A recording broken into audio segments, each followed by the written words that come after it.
I used to live in New Jersey, in an old Victorian, right in the smack dab middle of the boonies. Where I lived, cell phones rarely got reception. Back a few decades ago, when I was a kid, a housing development went up. Big places. They cleared a few miles of the barrens for it. It was a stone's throw from my place.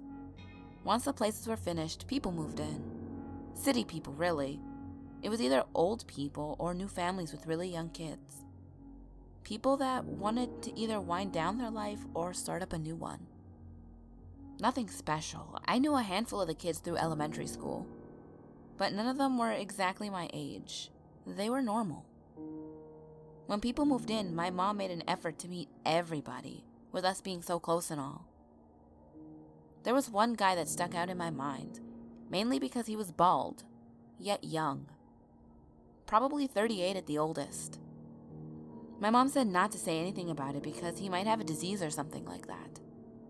Years went by. I grew up and went into middle school. I came home one day.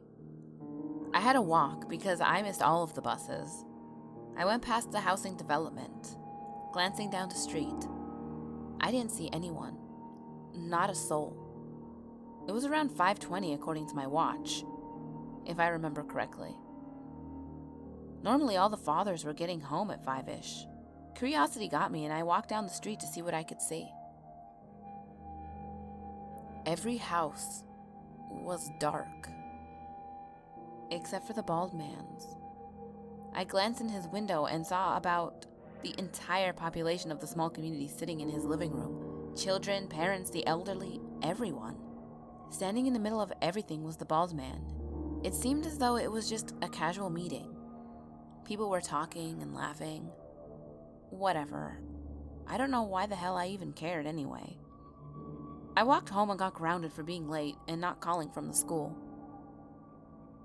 That night, my mom got a call from another local neighbor, saying that she was hearing unsettling grinding noises from the small community. My mom said that someone was probably just getting work done. When she asked me if I had seen anything on my way home, I didn't answer, as I was still bitter that she had grounded me in the first place. The next day, every kid from that small neighborhood was marked absent in school. And the day after that. The police went to investigate that night. The first thing they found was an ear on the front lawn of the bald man's house. A severed human ear. A child's arm was found in the trash can dumped with a few empty pizza boxes, and a man's split torso was located in the woods behind the property, with human bite marks penetrating the flesh. The rest of the community was inside of the house. All entrances, both doors and windows, were boarded shut. When they broke down the door, they found the corpses of everyone, the entire development's population. Children, parents, the elderly, everyone. Some were even mutilated beyond initial recognition, and most were missing organs like livers and kidneys. Forensics showed that the victims were alive when the organs were taken out. A child's body was also found in the oven of the house, burnt to the point where the skin melted. Forensics showed that the child was still alive when his skin started to melt. Children, parents, the elderly, everyone except for the bald man. A background search on him proved that he was involved in a local sect of the occult, which are known to practice in the Pine Barrens. He fled. He hasn't been found. Needless to say, what happened literally tore our community apart in multiple ways. Instead of the boogeyman, my friends and I had nightmares about something real. About the bald man. Horror movies didn't scare me because I knew they were fake. What happened was real, and that terrifies me to this day. The massacre occurred in 1984, 28 years ago. I'm 41 now. I went back to this site last month. The houses are still standing. All of them are abandoned. The single road that once connected the community to the outside world is long overgrown. I can't find any police files, nor can I find any news broadcast about the murders. The houses are still there, but everything that had to do with that place seems to be gone. I would spend hours telling all the urban legends I've ever heard about it. Weird New Jersey posted a story in their book, I think.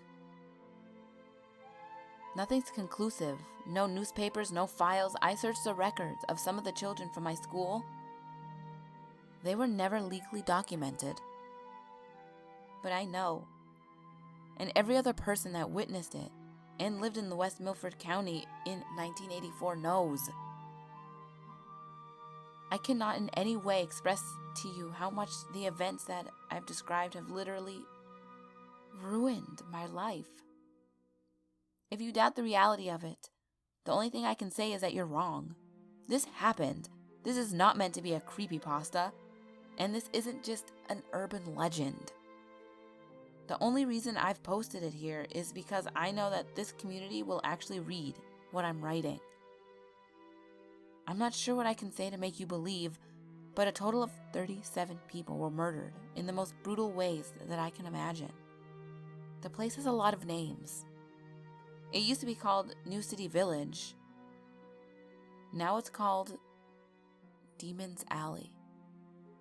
Look it up for yourself if you don't believe me. People need to know about this. For all it's worth, please share this. Ghouls, did you enjoy this creepypasta? When we did the stream Saturday, people were suggesting we do cults for our next serious stream, so I went and I found a creepypasta that had to do with cults, and I was not displeased. It was intense. Like, cults creep me out because cults are a thing, and what happened in this creepypasta could actually happen in real life and has to a certain extent. Like that one cult where everyone drank the Kool-Aid literally and it had like arsenic or something in it and all the kids were dying. It was terrible. But it's a thing. So this one, it seems pretty decently, relatively realistic. So, yeah. Secret word of the day. Rain. Because if you can't hear from the background of me recording this, it is raining a lot. Like a shit ton. It is like pouring buckets outside. So if you hear like weird sounds in the background of this end slate recording type thing, that's what it is. It's rain. So rain. And also I think I'm going to start putting a new little segment type thing. Like an annotation for like a video that I'm currently obsessed with. Like a YouTube video. You know, it might be just a funny video that I find amusing. You know, it might just be something that makes my day better, so I hope it'll make your day better. Or it could just be another smaller channel's video that I will share. Even though I'm still like a I am still a very small channel here on the YouTubes. But if I like them, you know, I want you ghouls to find new narrators, new creators, new anything on here. So if I can help even a little bit for the new creators on YouTube, I'm gonna do that. So that's what I'm gonna do. And this one, it's a relatively large creator, but oh my god, this video, I love it. And you ghouls know that I love me my little skeleton gifs. Pardon my mispronunciation, it's GIF. Like the peanut butter. But, this video made my day. So I'm gonna put it here in an annotation somewhere or in a card. So click it. I hope it makes your day better. And if it does, let me know. And comment on whatever video be like, the ghouls have invaded. Because you will love it. I promise. But as always, the last video will be on the top left. The next video will be on the bottom left. All my social medias are on the screen, as well as in the description box below. And remember, there's always someone or something watching you.